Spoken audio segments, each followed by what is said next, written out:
Welcome back to Real Talk with Ted. It's been a while since I've actually shot an episode, but I'm excited to be here today because I have a very special guest. A while ago, a friend of mine gave me this book.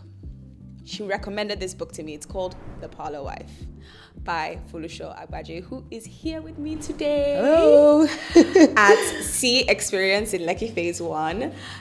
She is an author, a fantastic author that if you have not read this book, you need to go and read it. You feel all the feels. You have your highs and lows, and by the end, you're happy, but you still have some questions. So I have plenty of questions for Foluso today. But yeah, I'm excited to be here. I know that, I've been talking about bringing on female creatives on the podcast. It's not just in film, but in books too, because we know that there's a crossover between books and film. And so, and also when you read this book, you can just visualize it in your head. That is high praise coming from you. Seriously, like you visualize everything. Thank you. As I was reading it, I was just like, I could see it, I could feel it. I was just like, oh my God, I want to see this on screen. So we're going to talk about that as well. Yes, amen to that. Yes, so it's exciting times ahead. We're going to get right into it. Yay.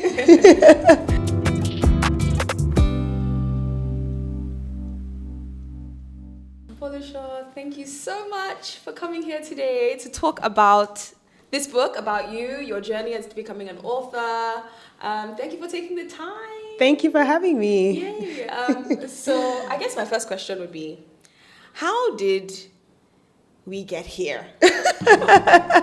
Because a friend of mine, our mutual friend Lamisa, told me that you work in finance. I used to work in finance. Also very recently, until 3 months ago. Amazing. Yeah. And you basically took time off work to write this book, which is I'm like two different worlds, finance, creative writing, into like a full-blown book. So please, can you just tell us a bit about that journey, how you got there?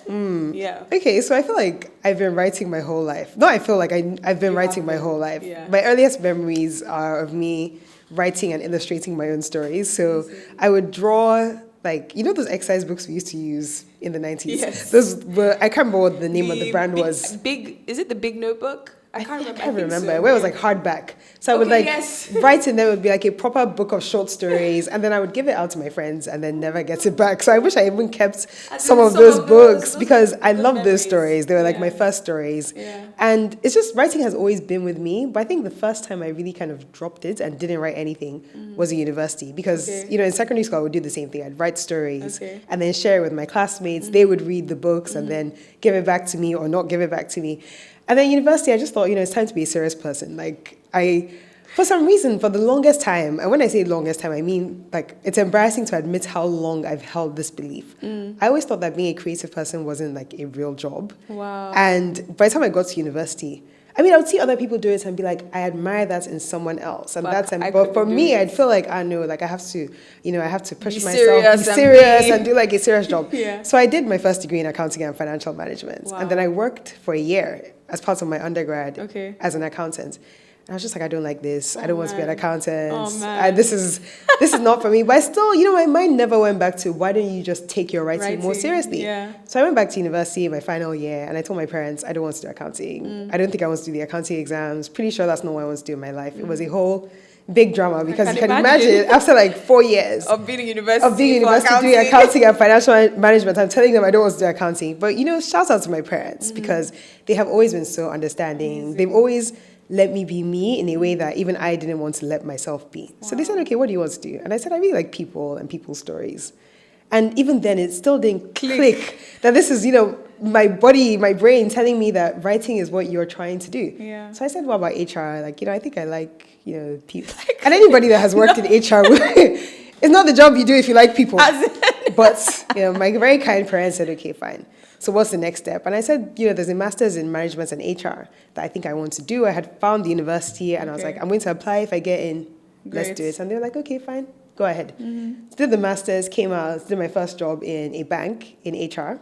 Did that for a few years. Already by then I knew you tried though. This journey is very long. Yes. This journey is very, very long. So I was still not quite feeling this, but I've already told my parents this whole story about I've left the accounting. I'm now in HR. Now you want to say you don't I want now to do say HR I don't want to anymore. do it again. So I now said, okay, fine, let me try HR consulting, because consulting was also, again, the writing. When you're a consultant, you do a lot of research, and you do a lot of writing. And I thought, this sounds like something that would fit my skill set. So I spent some time doing HR consulting. Even then, Still wasn't clicking. It still wasn't clicking. Like, I really enjoyed it. I've worked at some really great organizations where I learned a lot, and the skills I got in corporate, I always say that they're really helping my writing now. But even then, I just never felt fulfilled. So finally, I said, okay, let me go back to HR, because that was the first job I started. So I went back into HR again, still in finance. And the pandemic came. So I was talking to one of my close friends, and I was just saying, I just feel so empty is not the word. Like, at this point, I was, married. I still have my 2 children. I've had fantastic jobs that I've always been proud of. But I just knew that something was missing. And she's known me since primary school. This is one of my best friends. Shout out Nefe. I think you know Nefe as well, actually. I know Nefe, yeah. yes. So she was like, why don't you try doing something with your writing? Like, that always made you so happy. And you were just always so fulfilled doing that. And she was like, someone else we knew had done some writing course, and why didn't I talk to her about it? So I reached out to her, and she sent me the name of the course that she did. And I saw the course was advanced writers. I was like, I'm not an advanced writer. Like, all the writing I've been doing is all amateur writing, scribbling stories. But then I looked at the beginner courses on that website, and I was like, no, this is not me either. Like, my writing is beyond this. So I was just like, let me apply for the advanced course and see if I get in. And this is the writing a novel course with Faber Academy. So Faber Academy is Faber and Faber are a publisher in the UK. And they run some amazing writing courses for prospective writers. So I applied, and I was like, let me see if they reject me. I'll move on. I'll know I tried. Let me try it. To my surprise, they came back to me and they had accepted it. So this course before the pandemic was only in person in Bloomsbury in London. But because it was the pandemic, they had opened it up to the online. And I think there were only 11 of us in our class. So that was like the first piece of validation that I needed. Like, this thing is serious. It's not just my classmates. They like accepted you into this. People that don't know me, that don't owe me anything. They actually think my writing is good. So I did the course for 6 months, and I was still working in my job at the time. So at the end of the 6-month course, my tutor, and I was writing the Parlour Wife, then it was called Parlour Wives, because it was a slightly different book at the time. And, my feedback at the end of the course was, I think you have something really special here, and I think you should take it seriously. I was just like, I don't know what other sign even me, I'm like, ooh. I've ignored every other sign, internal signs, external signs. This is now someone who really doesn't need to be nice to me, telling me that he thinks this book, there's something special here. So I spoke to my husband about it. I was like, I think I should probably take some time off work, because I had been writing with work, and I really wanted to see what it would be like to spend a year just doing this. To be honest, I had finished it by the time I left my job. Really? But I wanted to spend a year looking for an agent.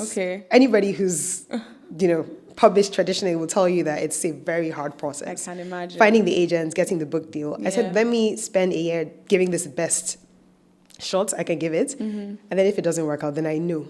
Just suck it up. All this story you're telling yourself of you're not fulfilled. Just go and suck it up. Be a normal. And just go back to and just go back to it.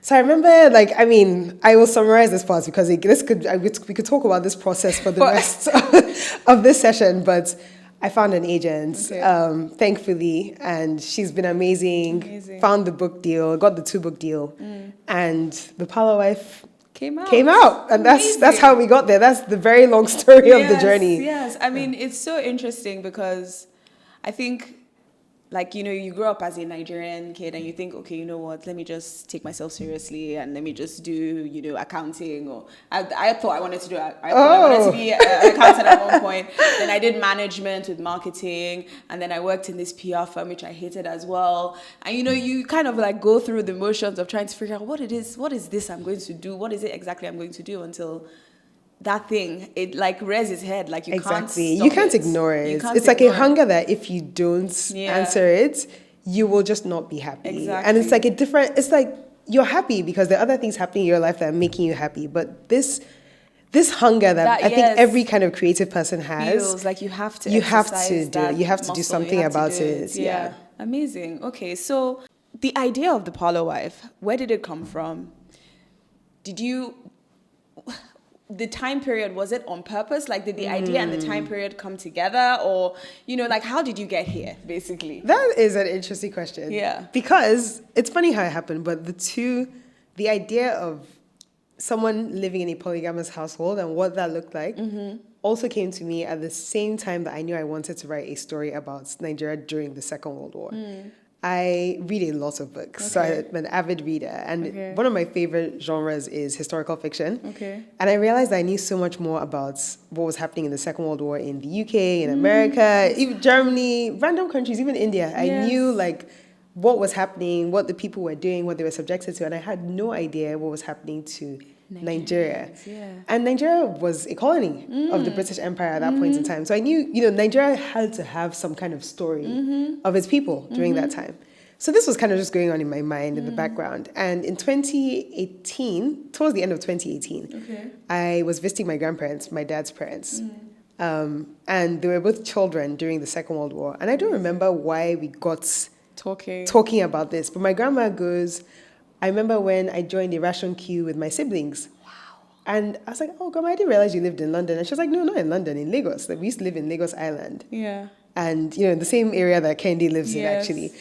And my grandma was like, yeah, we used to join ration queues. We had to wake up really early, join the ration queues to get our food. And that things were harder then. I was just like, wow. Like, I've known my grandparents my whole life. And that's not anything. It's not something we had ever spoken about. So that's when the idea really started coming together. I thought it would be I would love to read the kind of story where I'm finding out what women in Nigeria were doing at that point in time. And as I was doing the research online in academic journals, I bought so many textbooks that I read. Went spent a lot of time in the British Library because they have so many amazing resources, like even accounts from colonial lords and masters whose wives were journaling at the time. Amazing. And I was just like, there's so much here. How don't I know any of this? And I tell myself I love history. I tell myself I'm Nigerian. I don't know any of this. So the idea started for me. But I knew I didn't want to write a book that read like a history textbook, although I wanted it to be historically accurate.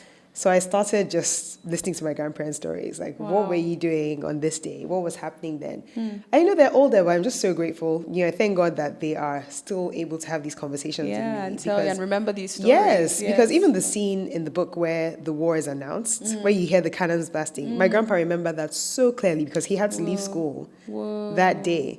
And I knew I had to capture that scene almost exactly as he told me because it was just so powerful. Amazing. And I really enjoyed doing the research. Like I said, my history, a few questions back when I spoke about being a consultant and how we have to do so much research. And exactly. Yeah. So I felt like, that was the calling that I didn't know I was having at that point in time. Because any book you write, whether it's historical fiction, contemporary fiction, I mean, you would know from making films, you have to do the research. And I really just enjoyed that time period. Amazing. So that's where the idea came from. Yeah. And I guess the aspects of being a wife in a polygamous home. It's always something I've been curious about. Yeah.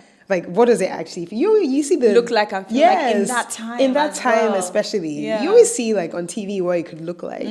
But I wanted to show like the different aspects of it, like the good things, and the bad things, things that we just don't think about at all. And I'm grateful that it all came together the way it did. But the research was that definitely helped it helped a lot. Yes, in bringing the world alive. It did. Because even the Lagos Market Women's Association, I had no idea about that. That was not in my original story at all. And it was just, it wasn't. No, it came about when I did the research, of course. And I saw that the Lagos Market women were actually very much involved in fighting against the taxation that they did in the book. And I thought this has to be, it has to be in there. Because that's also what I loved as well, is you have a female protagonist. Of course, she has the wives in the household, and she's basically forced into this situation, this marriage, and then she's basically fighting for her rights inside the home and outside the home. And outside as well. And then all these women coming together to fight for their rights, fight for less taxes, to feed the British war that's happening. To the war that they didn't ask for in the first place. I feel like that's our reality today as well. Yes. It's very rare that whatever you're dealing with internally is the only thing in your life. There's so many external factors as well. And I really wanted to show that, yes, people in 1940s Nigeria or around the world were obviously living in a different time, but the things that we care about now, being fulfilled, being empowered, living the kind of life that you're proud of. It's still the same thing. Still the same. And, wanting more for yourself, for your country, it's still very much it's still very much the same. Yeah. And I just loved her and her finding her happiness as well. Because yes, of course, it's taboo. She had an affair. But I mean, if that's why I say if you have not read this book, you need to go and read it because I feel like we're dropping spoilers. But yes, her and Emeka, that was just a love story. I was just like, because when he first walked into that store, I was like, something is going to happen. Something is going to happen. I feel like I need to say this on camera. I'm not encouraging anybody to go have an affair, please. That's all we're saying. You write stories and you're just like, I hope nobody is taking this as life advice. But then again, when you read the book and you read how she got into, because she was 19 when she got married to this very much older man, Baba, and in 1940, where that what other options did women really have? I guess at that time, I think there are so many different stratas of society where I think a lot of women were very empowered. Yes, okay. But some were also subjugated and not. And unfortunately for Kehinde, the circumstance that she found herself in. It was not just for herself, it was for her mother to, to make sure that her mother was okay, which you can also kind of understand making that decision. So it's like, it almost felt like she didn't have a choice, which is sad. Which is sad. I think as a human being, the hardest feeling is feeling like you don't have a choice in your circumstances. I think that's the most frustrating way to be, where you feel like your choice has been taken from you or you're helpless in a situation. And I really wanted that to come across. Yeah, I definitely got that, and then, the other wives in the house, the other children. I could even still, that house, right? I feel like you walk into we shot in a house recently. There was a production I was working on recently, and it's a house in Ikoyi. And it's a very old house. Oh, wow. And I just, reading this book and being in that house, I was like, this is probably the type of house that... Oh, I'd love to see it. Sounds amazing. Yes, because like when you walk in, it's like you're taken back into time. Like, very, very, very much like old Ikoyi, old school house. And I mean, back then it would have even been grander than grand because many houses are especially in the Brazilian quarters, exactly. Where a lot of all the curlicles. I mean, some of the buildings in Lagos Island still look like that. Still look like that. Because I had to walk around, like I wanted to get a feel for what it felt like on the ground. In fact, the church is still there. So the church where Kehinde and her family worship, the Africa Cathedral, it's still there. Amazing. It's still in Lagos Island. And when I went there, it's there's a lot of renovation going on, but it is clearly a very old church. At least they're like preserving it, because that's also something that you see a lot is we don't really preserve our history. And here in Lagos anyway, like you walk through Lagos Island and you're like, this could be so beautiful, but it's, some of it's just been abandoned. I know, for so it's sad. long, There's still some old buildings like hanging in there. There's some tours you can do, which take you around. There's one with Oniko House. It's a museum in Lagos Island. Okay, that's actually built. I know that museum. Yeah, yes. So it's built in a colonial house, like an old house. It's the same house. Yeah. That's the staircase is exactly the same staircase that was there in 1940s. Yeah. But obviously the floors and some places have been renovated. The tiles are the same on the bottom floor. But they take you around Lagos Island. They do the tour. So they took us to the Brazilian quarters, right. where you can see where the old slaves, like the Saru, the Aguda, I didn't know you could do that. You can still do that, and it's an amazing tour. It's like a whole day. Spend the whole day doing it. But and you walk around. You drive around, but then you come down and then you walk, and they take you to old buildings. They'll be like, that building is still the original. That one there is still the same brownstone that it had when it was constructed. So it's still there. Yeah. So many people are like, there's nothing to do in Lagos. I'm like, there are things to do. There are actually things to do. Yes, I love that. Oh, I'm going to do that. We should check that out. Yeah. So the fact that Emeka being Igbo and she being Yoruba, I love that there wasn't much of like tension on that aspect of their relationship. For them. For them, it didn't feel like that was a factor at all. And I love that so much, because I feel like a lot of the time when you read stories or, you see, two people from different tribes coming together, there's a lot of eyes and pressure is put on the fact that they're from two different places, and I love that their story was just about love. It was. Like, I really wanted Henny to have deep. some pure love in her life. I feel like with real love, you don't look at things like that because sadly, the way the world is, you're always telling yourself, "Oh, I can't be with this person for this reason, yes. and I can't be with." And I guess this is why it's fiction, because I wanted to write a love story that was so pure, where they were so attracted to each other that all those other external factors didn't even were not matter. something that they wanted to consider. Yeah. And I think they're real life stories like They that. are. And I have to say, I was on the edge of my seat getting towards the end of the film, because I was just like, oh my God, what's going to happen? I'm going to escape. Like, I have a friend that was reading it, and like towards the end, she was like, I can't do this anymore. She went to the end. No, she was like, she just went to the end, that she can't do, like, she can't She has to go and see what happened at the end. And I think I did that for a moment. I was like, no, okay, let me go back and just enjoy the book. But I was on the edge of my seat. So so the fact that you did this writing course, do you feel like that was a big moment? Like it helped a lot in the final book that you saw? Because like you said, I mean, even though you'd been writing your whole life, you had never written a novel, right? Because you read this and you're like, how are you a first-time writer? I don't know, that's how I felt. Thank you. I guess it's innate. Part of it is like a natural born talent and skill that you have. But how would you say the course affected or helped you in that journey to becoming, into finishing this book? So I think the course helped a lot, but at the same time, I'll tell you how it helped, and I'll tell you the parts that I think are just, like you said, innate. With areas like plot development, I mean, I had no idea how to do that. Okay. Before I was just writing on vibes, like, this is what's happening on this scene, the next I want her to do this. So it really helped me structure my thoughts.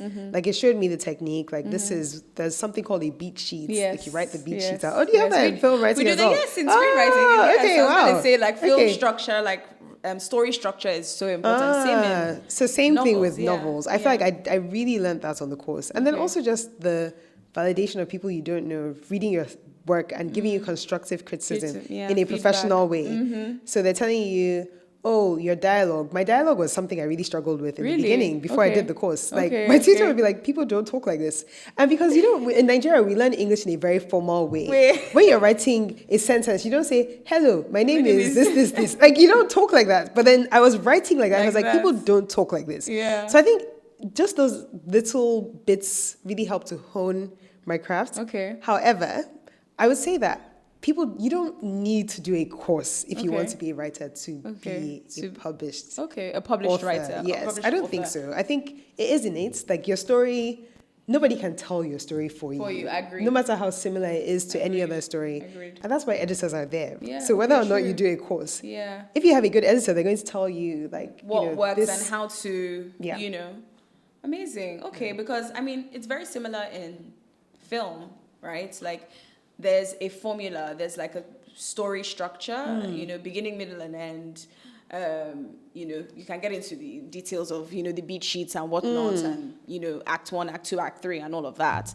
But again, if you have a great story and you have like a script editor as well, they will help you make it come together. Yeah. So same thing. Okay, nice. It's not a solo sport. Yes, like it's not. Even though you can't do it by own. yourself, like there's a whole publishing team behind it. Like I mentioned, it was called Parlour Wives in the beginning because I was trying to make it a dual perspective novel between Kehinde and Ayo, the other wife. And the wife. Okay. And I was just like, I have so much to say for Kehinde, but not as much for Ayo. So she knew she was the main character. I knew she had to be the main character, but that was something that my agent pointed out. Like let's change the name and take out all the scenes we don't need for Aya and make Kenny's story stronger. Amazing. So it's the kind of thing where you don't really need to do a course as long as you have a good team with you. Yeah.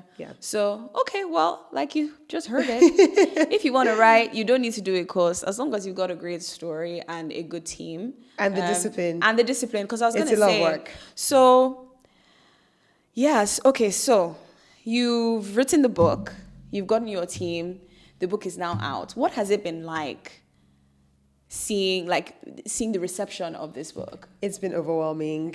Like, I hope I don't start crying talking about it. It's been so overwhelmingly positive. It's been amazing. I mean, you put something out there, and you're just happy that it's even out there. Like, you know the journey, you know what you've gone through in the background that nobody else knows about. And to see it out there, like, I get messages on Instagram where people are just like, I loved your, people I don't know, I loved your book so much, I read it, I cried, I felt this, I did that. And it's just so, I mean, it's the best feeling, honestly. It really is the best feeling. But so positively overwhelming. Yeah. I mean, again, I would say, like, I loved it so much. I was reading, like, the end of it yesterday again, and I was like, oh, man, I have to read this book again this summer. Because I just really, really enjoyed it. Oh, thank you. And even though some parts are really triggering, like, you know, when she's in that house with her husband, I'm just like, God, like, man, and this woman and how she ended up here, because the emotional tension between her and the wives and the husband, even the kids and all of that, you know, it held me like this. Oh, so thank you. I never get tired of hearing that ever. So thank you so much. Very well done. Okay, so now, what's next? What's happening next? Okay, so what's happening next? Still writing. Tell us. Okay. Happy to say that, you know, I mentioned at the beginning that I always told myself that writing was not a serious thing. It is serious. I know it's hard work. Yeah. I know how much I've enjoyed reading. I don't know why I kept telling myself that. But finally, happy to announce that I don't feel like that anymore. So I am taking it seriously. And my second book's coming out next year. So doing final edits to my publisher, and it'll be out in summer next year. I'm very 2026. Yes. A new book is coming. So I'm in very case excited. you didn't hear, you heard it here. So I'm very excited. Can you tell us anything about the new book? I can. Okay, I can. So it's very different from the Parlour Wife. Okay. This one is contemporary fiction. Okay. It's set in post-COVID Lagos. So you have some flashback scenes from the pandemic and some flashback scenes from the 80s as well, because some of the characters are older. It's very dramatic. It's a family drama. I love that. Lots of spice. Yeah. I think it's funny, but obviously I'm biased. I'm sure it's funny. And I really enjoyed writing it. It was just so much fun to write. And it's very chaotic. I love and it's that. so different from the Parlour Wife as well. Yes, but even still, though, there's still a lot of, like, family dynamics. Yes, I feel like but that's different. something, but very different. This was contemporary Lagos. Of course. Very, very and contemporary dramatic. Lagos, I mean, it's got things. It's got stories. It's got a lot going on. Yeah. It's got a lot going on. So I'm looking forward fun. to that coming out. But Fun. and then I'm still writing, so I'm working on my third book now as well. Me, so you're already working on the third. That's the thing about writing, that I feel like, and even just any kind of creative pursuits. Like, I'm sure it's like this when you're writing films. I'm sure artists feel the same way. Designers, like, for fashion, feel the same way. Yeah. You've almost, when the world is still looking at, like, what's come out, You're already on to your the mind next is, you're already thing. on to the next thing. So by the time the Parlour Wife was acquired, I had already written the second book. Oh, wow. And I got the 2-book deal with my publishers in the UK. Okay. And, you know, by the time my second one comes out, by God's grace, the third one will be done as well. I already know, you know, I've got ideas for the fourth book, fifth book, and I love that. This is, I'm glad that I finally listened to the calling, because, you know, as we mentioned in the beginning, so it's just a gonna hunger keep that going. I'm finally feeding. And once you finally feed that hunger, it's just, everything is coming out immediately. I love that. Like, guys, if there's something that's calling you, you better answer it. And so it will keep calling you. It will keep calling until you answer, and then it's like gonna keep rolling from then on. What advice would you have for, like, you know, an upcoming writer who's trying to write? They're not really sure how much time to dedicate, you know, to it. Like you just said, you're not a full-time writer. So what does your day-to-day look like in terms of how much time do you dedicate to writing? I feel like you have to be very disciplined with your time. A lot of people don't like hearing this, but that's just the truth. Like, you have to treat it like a 9 to 5, exactly. where you're working for yourself.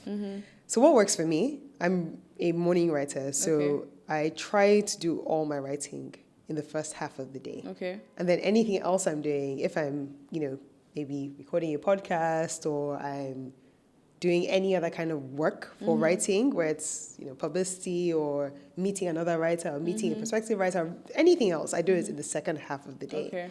And working out as well. Working out helps me a lot.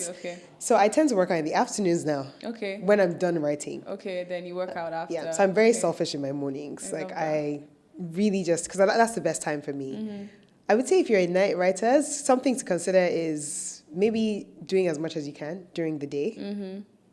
Well, you need to sleep. How exactly? You need to sleep. Maybe sleep. I mean, you have to be selfish with your time. Yeah, I guess if you're a full-time writer and you write at night, then you have and if you have the flexibility to not be up first thing in the morning, then you can do that. Start your day at like 2 o'clock exactly. But I don't know how many people can do that. But yes. if you have that flexibility to do that, then that'd be a good idea. But I think also even writing with a job, because I think it's such a privilege to be able to do it full time. Exactly. It really is. Exactly. So I guess realistically, for anybody who's trying to write with a job, which is something I did until like 3 months ago, again, just be really disciplined with your time. Mornings worked for me. That's tough. If I was waking up at 4:30 a.m., just full honesty, I was waking up at 4:30 a.m. so I could do 2 hours of writing before my children were up to do school, and then I drop them in school and then go to my 9 to 5. Wow. And then I'd come back home, and most evenings I'm too tired to write. Yeah. Even though evenings are good for me as well. So the days where I find I've rested, I can actually pick up the writing again in the evening and then write till I go to bed. I go to bed very early too. Okay.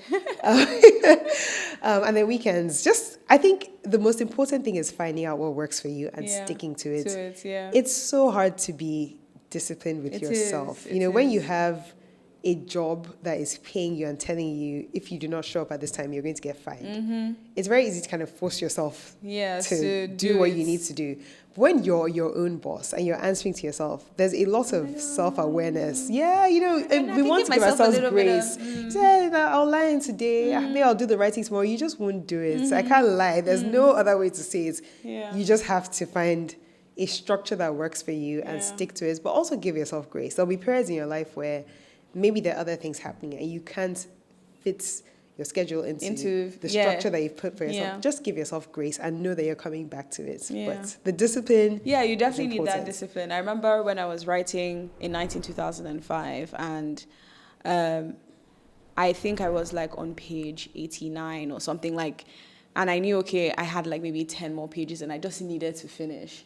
And my husband would be like, oh, babe, let's go out. Let's go have a drink. I'm like, I can't do that. I have to finish because if I don't finish this thing, I don't know when, Exactly. So you just have to dedicate the time. I'm now in a time where I'm thinking about writing another script and I'm like, I just need to get myself into that space. So I'm like focusing on just that.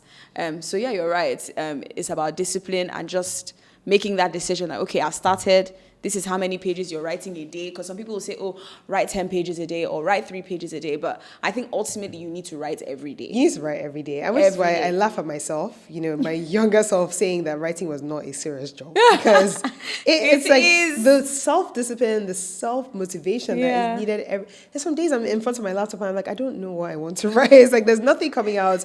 But I have to put something on down the page, so that I know that I've done my quota of work for the day. Like you have to just push yourself. I wish there's an easier way to do it, but sadly it is what it not. is. And it's like brain and hands and you just got to. So are you a laptop? I'm a laptop.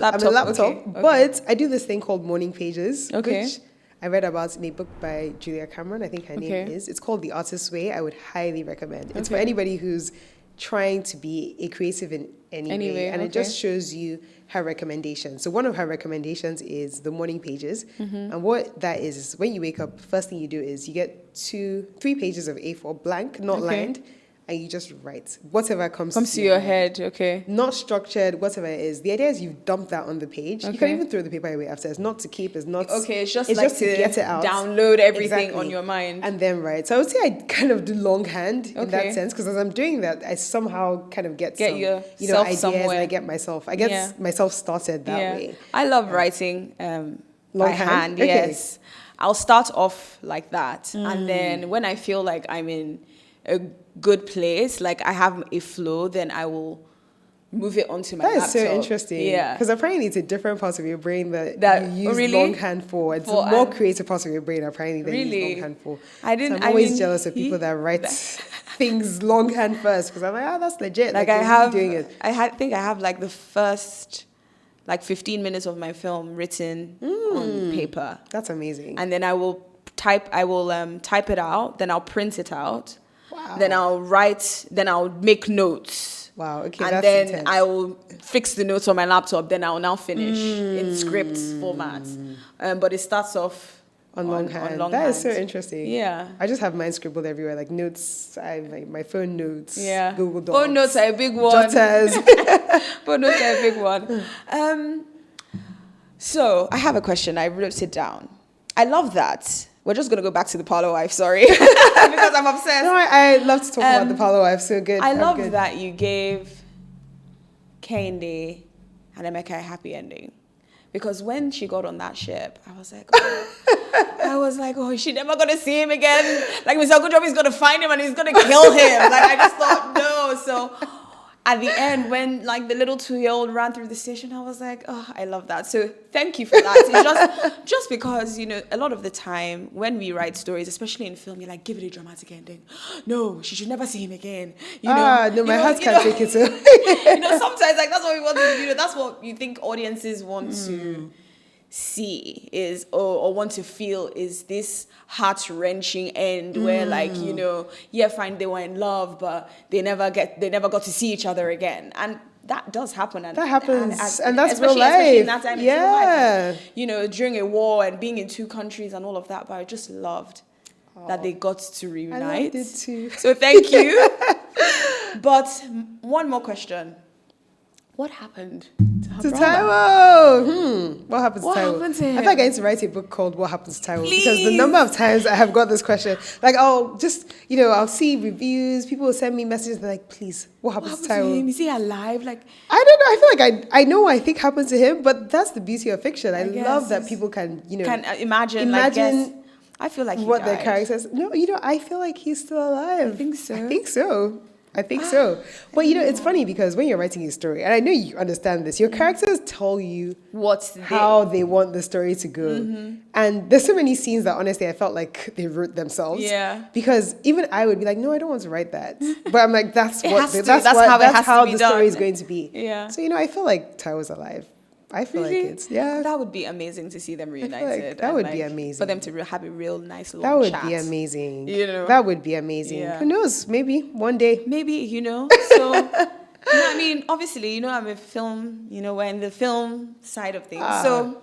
That would be amazing. Oh, how much would you love to see the Parlour Wife on screen? How much? I can't quantify that. That would be a dream come true. That would be a dream come true. So do you have like a dream cast? Have you ever thought, okay, if my book were to ever be made, who would Kehinde be? So in the early days of the Parlour Wife coming out, people would ask me this question, and I had people in mind. But now I just feel like the people who would act her out best, right. Like that would, and with creativity, writing is my thing. With filmmaking and directing, that's honestly not my thing. So it's easy for me to sit here and be like, oh, that actress would do a good job as Kehinde. But the truth is, I don't know. I just want someone, speaking it into existence. I just want whoever's going to do the best job at bringing all the characters to life. Yeah. Because it would be my dream to see it. It would be amazing to see that. Yeah, it would be. It'd be a lot of production design. Yes, because especially historical fiction is, it's a tough one to create. But I think, just having, because I love films or stories that have female protagonists and tell very female-centered stories, and this is one of them. And so I would definitely love to see I'd love that. Oh my gosh, don't tempt me, please. Fun. Okay, I mean, what else? I mean, what other advice, I guess, would you give to an upcoming writer, author? You talked about how hard it was to find an agent and publisher. What kind of steps do you have to take to do, to be able to do that successfully, I guess? Of course, you have to have a great story, because it wouldn't have happened if you didn't have, a great story. So of course, yes, that. But I guess what do they do? What do we do? So there is a process. It's called the query process, QUERY. Okay. And what that means is, if you're looking for an agent first, I really wanted an agent because I knew I wanted a big publisher, big international publisher, because that meant I would have more, my book would have more reach. And usually, it's very rare that they look at manuscripts submitted directly by the authors. They always want manuscripts submitted by the agent. Okay. So I knew I wanted to find An agent. Really good agent. agent. It's like looking for a job. I had an Excel spreadsheet with, I kid you not, so I had 40, this is my top 40. Wow. Like batch A, agents who I knew were looking for books like The Parlour Wife. So the first thing I would say is please do not submit your manuscript just to any agent. Okay. Because they get like 600 emails every day. Right. So they're not going to even open the email if it's not something that they're interested in. They all have on their page, on their profile, what they're looking for, the kind of work they represent, the kind of work they're looking to represent. Okay. Then you have to write a really strong query letter. And this is kind of like a cover letter for anybody who's applied for like corporate jobs, where you are describing in just one page the book, how many words the book is, why you wrote the book, very little about yourself, and the kind of markets you think would fit the book. So there's something you call comp titles, so compared. Okay. What's the full like comp titles? Like I would say this book is a war book for fans of X of this, and Y. yes, like comps, You probably have that in film as pitches, well. Yes, okay. So your pitch has to be really strong. Okay. So find the people who are interested, make a really strong pitch, and then you usually submit a synopsis, which is what the book is about. Just one page again, which is the hardest thing to write when you've written a whole book. I'm like, how do I synthesize this into one page? And then most agents will ask you to submit the first 3 chapters of your manuscript. Wow, okay. So that's your submission package. You send that off into the world of your top agents. And then you see some people you never heard. I mean, there's some I've never heard back from till today. And I did this process in 2021. Wow. I mean, never heard back from some people. Some people will come back and say, I really like the sound of this. Send me the whole manuscript. And then that's what they use to consider your work. And then some people will come back and be like, sorry, not for me. Or the really kind ones will even be like, it's not for me, but this person is might be looking interested. Yeah. So from there, you get the people who are interested. They're reading the full manuscripts, and it's a very tense process because they're reading it, and you know that they're considering you, and then they're going to come back and be like, "Oh, I liked it," but there's just something about the book that wasn't. So you get so many no's. I got a lot of no's. Like you see the finished book, and you just imagine that's like, wow, you think it just happened? No, it's not like that. You get so many no's, and this is even just looking for an agent. So thank God, got my agent. Yeah. And then she had to do a similar process for the publishers, where they have a submission package. And then every 2 weeks or so, or every month, depending on what your agent style is, they then tell you how it's going. Like I submitted to these publishers, this is their feedback. This number of editors said they're taking it to an acquisitions meeting, for example. They'll let us know what they say. Okay. So there's like a whole process there as well. But it's nice when your agent is doing this because you don't removed from the process. Even though every time I saw an email from my agent, I'd be like, what does this mean? Open it. And when I finally got the yes from my UK publishers, I had just forgotten that this was even happening. All the no's and everything that happened, right? Forgotten is the wrong word. I knew it was happening, but when you're just like, if it's going to happen, it will happen. If not, like I had gone back to my full-time job at this point. Wow, I was so you're just very in the much in my life process. in the waiting process. Yeah. And she had left me a WhatsApp message and she was like, let me know when you can talk. I didn't see it. I think I had lots of meetings that day. And I saw it and I was like, oh, okay, maybe she just wants to encourage me because she's really sweet like that. So I left it. I finally called her back. She's like, oh my gosh, we have an offer. And it was bizarre because when I finally called her back, I had just finished eating dinner with my family. And my son, who was so young at the time, was like, Mommy is an author. Mommy is But it was really, honestly, a very magical moment. Aww, and like sweet. up until that point, it was almost like, is this going to happen? Yeah. And I'm really grateful that I did. I feel like the original question, I've read, what was the original question? Because I'm now trying to... No, the process. No, we got it. Like, we got the process. So, guys, that's the advice. If you want to get a book published, that's what you do. Thank you so much for taking the time to talk to me today. Before we go, I'm just going to...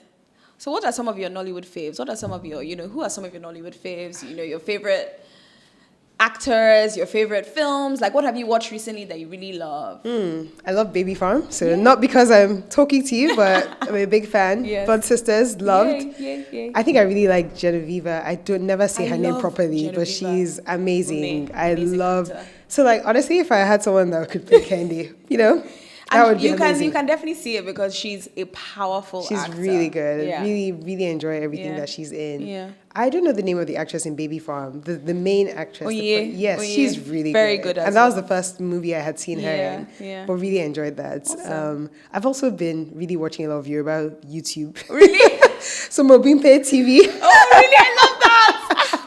have thought? Who would So have guessed? random. So I watched Yawa Alaji recently, and that was very funny. Oh, fun. That was So do very you watch funny. it to learn Yoruba? Because my husband used to watch Yoruba. Okay. So I've been watching it to learn Yoruba, but the thing is, because they're always subtitles, I feel like I keep reading it. So even if I put this, you can't really put the subtitles off. I think they're YouTube embedded words. in Yeah, the so now I video. just watch them for You just entertainment. And I've been down a rabbit hole. I love that. No, the thing about those films, when you get into them, like you're like, what? Like the drama is a lot. intense. The drama is a lot. But I love that. Yeah, but Baby Farm definitely has been on the top of my list. Oh, fun. Recently. Absolutely loved it. Okay, cool. So, I mean, there'll be more to come, more from our side in terms of film. Very much looking forward to reading your next book, even though next summer feels so far, but it feels far, but it's going to come around quickly. It's going to come quickly. I'm excited to read it. Thank you so much for, telling us about your journey.